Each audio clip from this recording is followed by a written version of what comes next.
कहीं ना कहीं जो है बीजेपी अपने सारे हथकंडों में नाकामयाब हो चुकी है। वो शुरू में इस यात्रा को इग्नोर करना चाहते थे। उनसे जब यात्रा इग्नोर नहीं हो पाया, क्योंकि मैंने शुरू में ही कहा कि ये यात्रा अब एक पार्टी की यात्रा नहीं है, एक दल की यात्रा नहीं है। ये यात्रा इस देश की यात्रा बन चुकी है। इस देश के जो लोग न्याय के लिए लड़े थे, जो न्याय के लिए लड़ रहे हैं और जिनको न्याय की दरकार है, ज़रूरत है, ये उनकी यात्रा है।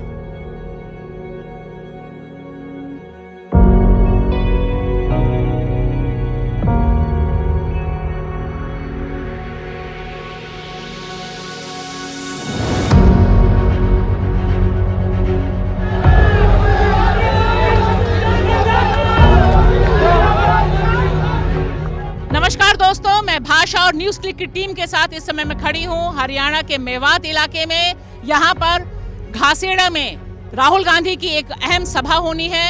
यह सभा इसलिए बहुत अहम है क्योंकि यहीं से महात्मा गांधी ने पार्टीशन के समय अपील की थी तमाम मुसलमानों से कि वह देश छोड़ के ना जाएं। आज यह यात्रा 105वें दिन में जब प्रवेश की है, इसके सामने सबसे बड़ा सवाल यह है कि जिस तरह से कोरोना का आतंक दिखाकर इसे रोकने की कोशिश हो रही है, क्या वो कामयाब हो पाएगी? 2 दिन बाद इसे प्रवेश करना है देश की राजधानी दिल्ली में। क्या यह संभव हो पाएगा? और उससे भी बड़ा सवाल कि राहुल गांधी लगातार अपनी यात्रा में जो अमन की बात कह रहे हैं, जो संदेश दे रहे हैं कि नफरत के बाजार में वो मोहब्बत की दुकान खोलना चाहते हैं, उस दुकान को कितना बड़ा जन समर्थन मिल रहा है, यह शायद भारतीय लोकतंत्र के लिए इस समय सबसे अहम सवाल है। हम बेंगलोर से जुड़े हैं कि यात्रा के लिए लोगों को जोड़ना, तो हम महाराष्ट्र में उन सबको मोबिलाइज कर रहे थे और बाद में जब योगेंद्र जी से बात हुई और उन्होंने कहा कि नहीं पहले आपको आना है, तो मुझे बेंगलोर जाना पड़ा, नहीं तो महाराष्ट्र में जुड़ते, और तब से अभी तक कंटिन्यूस चल रहे हैं। संगमनेर बाला साहब थोरात श्रीनगर जा रहे हैं, भारत यात्रा में चले, कन्याकुमारी से चले भारत यात्रा में राहुल भाई के साथ। मैं दिल्ली से हूँ और हम लोग जो है वो शुरुआत से कन्याकुमारी से हमने भारत जोड़ो यात्रा शुरू की है। वहाँ पे 7 दिन तक हम लगातार चले और उसके बाद फिर आगे अभी हमने राजस्थान से फिर दोबारा से शुरू किया है और आगे भी अभी अगर ज़रूरत पड़ी तो बीच में कहीं हो सकता है, मेडिकली फिट ना होने की वजह से कभी 2-4 दिन का ब्रेक हो। कितनी उम्र है आपकी? उम्र वैसे आप इस पे पूछ रही हैं, लेकिन नहीं, दिक्कत नहीं है, मुझे कोई प्रॉब्लम नहीं है। तो 50 प्लस है, मीन्स 57 प्लस है, तो अभी कोई ऐसी प्रॉब्लम नहीं है, आराम से चल रहे हैं हम लोग। और आगे भी यात्रा को पूरी करने का पूरा इरादा है कि हम कश्मीर तक जाएंगे और इसको, हाँ बिल्कुल कश्मीर तक जाएंगे। क्या लगता है क्या हासिल हुआ अभी तक? कन्याकुमारी से आप दिल्ली के बिल्कुल गेट तक पहुंच गई हैं, देश की राजधानी तक। हासिल क्या हुआ यात्रा का? हासिल मुझे लगता है कि जो एक तरीके का कुहास टाइप का बना हुआ था, उसको हम जो है वो अब लग रहा है कि लोग जो हैं वो समझ रहे हैं कि भारत जोड़ो यात्रा क्यों शुरू हुई और इसकी ज़रूरत भी थी। एक अजीब सा वैक्यूम सब बना हुआ था कि लोग आपस में भी बात करने में कहीं हल्का हल्का लोगों के बीच में डर था, वो उतना खुल के कभी जैसे पहले बात किया करते थे। मुझे ये कहने में भी गुरेज नहीं है कि 2014 से पहले जो माहौल था, उस माहौल में जो है वो फ़र्क आने लगा था। 105 दिन हो गए, पॉलिटिकल अल्टरनेटिव की बात शुरू से हो रही थी और ऐसा बताया जा रहा था कि मोदी जी का कोई विकल्प नहीं है। उसमें कोई सफलता इस यात्रा ने हासिल की? देखिए, 2 बात बिल्कुल स्पष्ट हो चुका है। एक, कांग्रेस को लेकर के जो एक प्रोपेगेंडा था, एक जो झूठ था, और राहुल जी को लेकर के जो एक झूठ था, उस झूठ का पर्दाफाश हो गया है। सच्चाई अब लोगों के सामने है। कांग्रेस पार्टी इस देश की सबसे बड़ी विपक्षी पार्टी है। राहुल गांधी सबसे मुखरता से बीजेपी की गलत नीतियों के खिलाफ बोलने वाले निडर नेता हैं। यह 2 बात जो है स्थापित हो चुकी है। दूसरी जो इस यात्रा का एक बहुत बड़ा मैसेज है, वो ये है कि बीजेपी जिस तरीके से घबराई है तमाम हथकंडे अपनाने के बाद, पहले इग्नोर किया, जब इग्नोर नहीं कर पाए तो जूते की फीते की बात करने लगे, टी शर्ट की बात करने लगे, जब वो सबसे भी नहीं हुआ है तो अब ये डर का सहारा लेना चाहते हैं। ये आप कह रहे हैं कोविड की बात, मैं सिंपल एक बात कहना चाहता हूँ। कोविड को लेकर के इस देश में सबसे पहले अगर कोई बात किया है तो वो राहुल गांधी जी हैं। उन्होंने सतर्कता की बात की, सुरक्षा की बात की, उन्होंने सरकार को क्या करना चाहिए, बाकायदा चिट्ठी लिख करके सरकार को बताया। जब सबसे बड़े स्प्रेडर खुद ही, इस बीमारी को फैलाने वाला सबसे बड़ा व्यक्ति अगर इस देश में कोई है तो वो खुद स्वयं प्रधानमंत्री हैं। जब वो बड़ी बड़ी रैलियां कर रहे थे, लगातार चुनाव होते रहे इस देश में, तमाम तरह के आयोजन होते रहे, तो कोविड के मध्य बहाने प्रदेश की सरकार गिराई गई। देखिए, ये जो हमारी मोहब्बत की लड़ाई है ना, इस मोहब्बत की लड़ाई को रोकने के ये तमाम हथकंडे अपना चुके हैं। अब ये अलग तरह का डर और बीमारी का सहारा ले रहे हैं। हम लोग एक जिम्मेदार नागरिक हैं, एक जिम्मेदार पार्टी के कार्यकर्ता हैं, जो भी जरूरी होगा उसको जरूर करेंगे, लेकिन भाजपा के किसी दबाव में नहीं आने वाले हैं। जब हम चलते हैं यात्रा में और हम थक जाते हैं, तो जब लोगों की भीड़, जिसमें जैसे हम अकेले चल रहे हैं तो थकान महसूस होती है, द मोमेंट लोगों की भीड़ आनी शुरू होती है और वो जिस तरह से वेव करके हमें स्माइल करते हैं ना, थकान वहीं ख़त्म हो जाती है। एकदम से आप रिजुनोवेट हो जाते हो, एकदम से आप एकदम रिवाइव से हो जाते हो। तो बहुत सारा प्यार, बहुत सारा अपनापन, बहुत सारा सम्मान मिल रहा है ना, तो ये बहुत बड़ी चीज़ है। सेकेंडली मुझे लगता है कि अब जैसे वो भ्रम बना हुआ था ना कि भैया मोदी जी के अलावा कोई है या नहीं, वो भ्रम हमने तोड़ दिया है और ये बहुत बड़ी चीज़ है। We have given the nation an alternative. मैं हिसार हरियाणा का हूँ, Delhi university student, but MP से चल रहा हूँ। एग्ज़ाम्स ख़त्म होते ही यात्रा में जुड़ गया था, वरना स्टार्टिंग से जुड़ता है, एग्ज़ाम्स की वजह से लेट जुड़ पाया। क्या लगता है, क्या आपको अच्छा लगा? आप भी खाली टी शर्ट में घूम रहे हैं क्यों? राहुल गांधी के चलते? वो तो है ही, लेकिन वर्तमान सत्ता की वजह से माहौल इतना गर्म है कि इस ठंडी का असर ही नहीं होता। वर्तमान सत्ता ने नफरत की आग इतनी ज़्यादा लगा रखी है देश के अंदर, क्योंकि महंगाई देखिए आप, इन्फ्लेशन रेट देख लीजिए, चाहे आप अनएम्प्लॉयमेंट रेट देख लीजिए। वर्ल्ड बैंक की जो रिपोर्ट आती है वो क्या कहती है, पूरी दुनिया के अंदर सबसे ज़्यादा बेरोज़गारी दर है भारत के अंदर। जो सबसे ज़्यादा गरीब लोगों की संख्या कभी नाइजीरिया में हुआ करती थी, वो आज भारत के अंदर है। ऐसी स्थिति अमीर और गरीब के बीच इतनी, सब कुछ होने के बाद तो मोदी जी की सरकार आ जाती है ना, कहते हैं कि भाई हिंदू मुसलमान हो जाता है, सरकार आ जाती है। महंगाई से वोट पे फर्क तो पड़ता नहीं है। क्यों नहीं पड़ता? अगर जनता मोदी जी के साथ होती तो आपने इस यात्रा के अंदर लोगों का क्राउड देखा होगा, इतना भीड़ होता। जिस प्रकार का मीडिया माहौल दिखा रहा है उस हिसाब से तो हमें सड़कों पे उतरने ही ना देती जनता। जनता तो हमारा फूलों से स्वागत कर रही है। जो एक अन्ना आंदोलन किया, उसके बाद ये सरकार बनी, हमने कभी सोचा नहीं था। सम टाइम आई फील कि हमसे ज़िंदगी की एक बहुत बड़ी भूल हुई थी। आज मैं ऐसा महसूस करती हूँ, कहीं ना कहीं एक गिल्टी कॉन्शियस भी है कि हम ऐसा कर गए और हमें नहीं मालूम था कि ये आएगी और इस तरह से देश के संविधान को, उसकी संस्थाओं को, देश की जो हैं, और जिस तरह से योगी का मोदी राहुल गांधी लगातार आरएसएस की बात करते हैं और कहते हैं कि आरएसएस देश के लिए खतरा है। और आज की तारीख में अन्ना आंदोलन के पीछे जो आरएसएस की ताकतें थी उनके बारे में भी बहुत खुल के बातें आई हैं, चीज़ें आई हैं। जिस समय आप जुड़ी थी उस समय क्या आरएसएस को लेकर आपकी अवधारणा कुछ और थी? नहीं, देखिए मैं आपको बताऊं, मैं एक सिंपली एडवोकेट थी। हम वहाँ लैंड माफियाओं के खिलाफ काम कर रहे थे यूपी में उस समय, तो हमारे पास कोई एंटी करप्शन लॉ नहीं था जिससे हम लड़ सकें। तो जब ये एक मूवमेंट आया तो एक स्वतः स्फूर्त मुझे लगा कि शायद एक जन लोकपाल कानून मिलेगा और हम भविष्य में बहुत सारी एंटी करप्शन की लड़ाइयाँ लड़ पाएंगे। तो हम तो इसलिए आए थे, मुझे नहीं मालूम था इसके पीछे अन्ना है, आंदोलन है, आरएसएस है।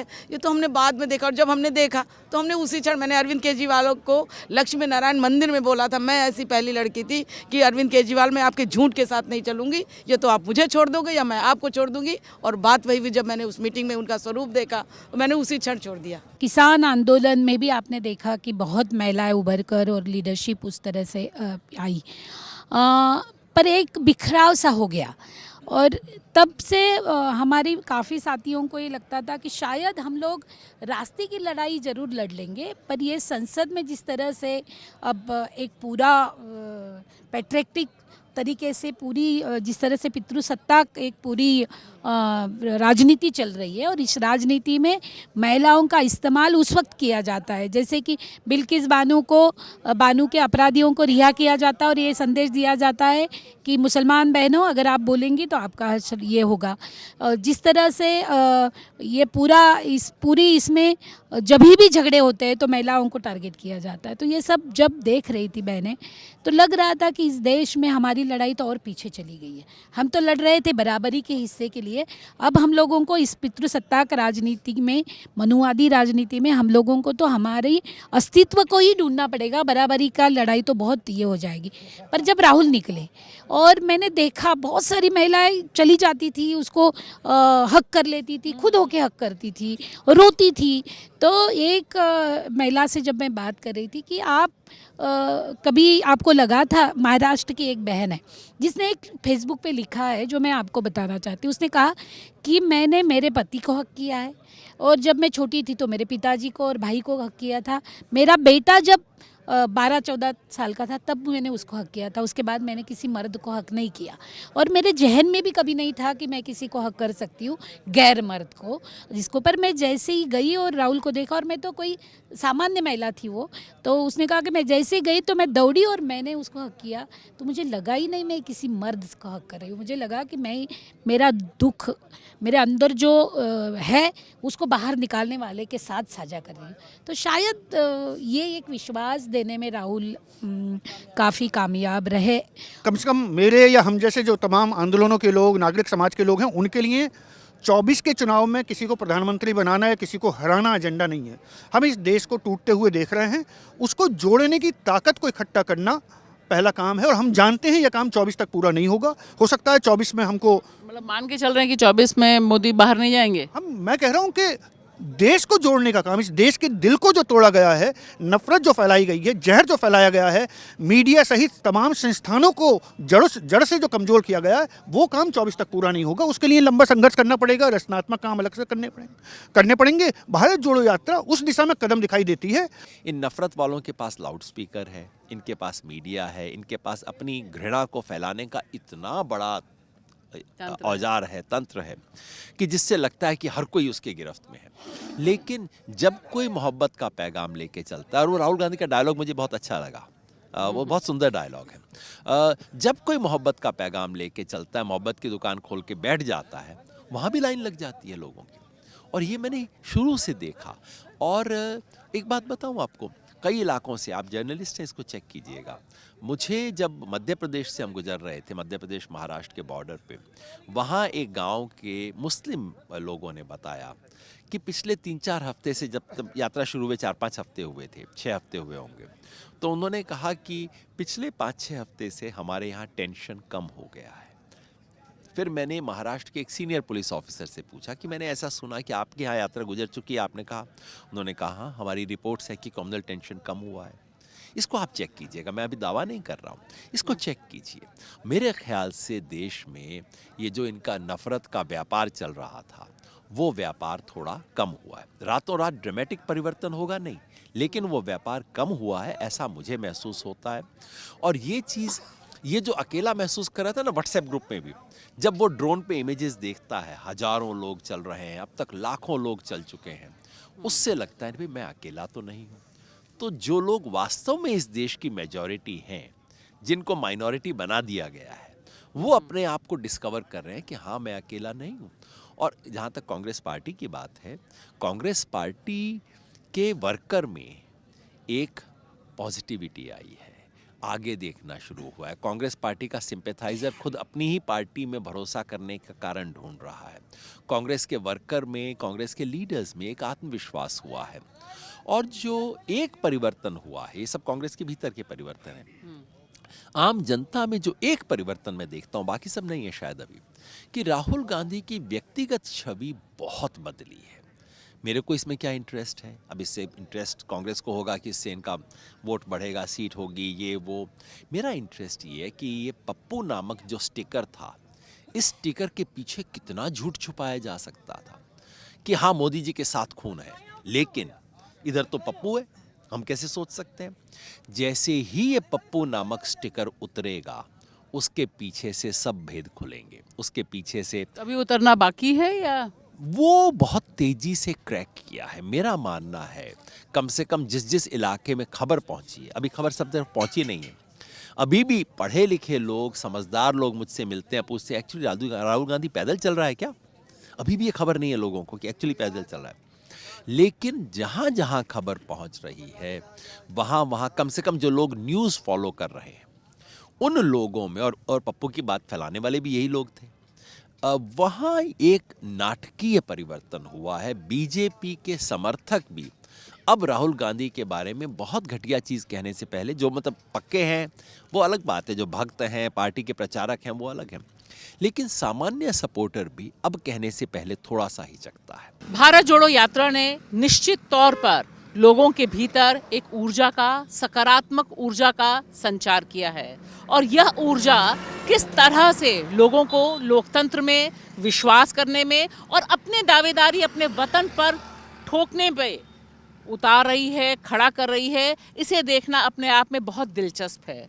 लेकिन साथ ही साथ एक बहुत अहम सवाल है कि राहुल गांधी जो लगातार बोल रहे हैं, जिस तरह की एनर्जी लेवल उनके अंदर दिखाई दे रहा है, जिस तरह से वो लोगों को प्रेरित कर रहे हैं साथ आने की, आगे बढ़ने की, क्या यह ज़मीन पर उनके संगठन को खड़ा कर पाएगी? और उससे भी बड़ी बात यह कि जो नफरत की पूरी फैक्ट्री चल रही है इर्द गिर्द, उसका जवाब, मुकम्मल पॉलिटिकल सॉल्यूशन ढूंढने में कांग्रेस सफल हो पाएगी? शायद ये सवाल हैं जो अब सबसे ज़्यादा मुखर होके सुनाई देंगे। ये ऐसी चुनौती है क्योंकि अब वो हरियाणा में हैं, दिल्ली पहुंचेंगे और उसके बाद उत्तर प्रदेश से होते हुए सफ़र कश्मीर तक पहुंचेगा, और यह पूरा का पूरा इलाका कांग्रेस के लिए बहुत ही नकारात्मक छवि वाला रहा है। इसे कैसे तोड़ेंगे राहुल गांधी? भारत जोड़ो यात्रा इस चुनौती से कैसे रूबरू होगी? शायद इसके लिए रणनीति बहुत मजबूत बनाने की ज़रूरत है।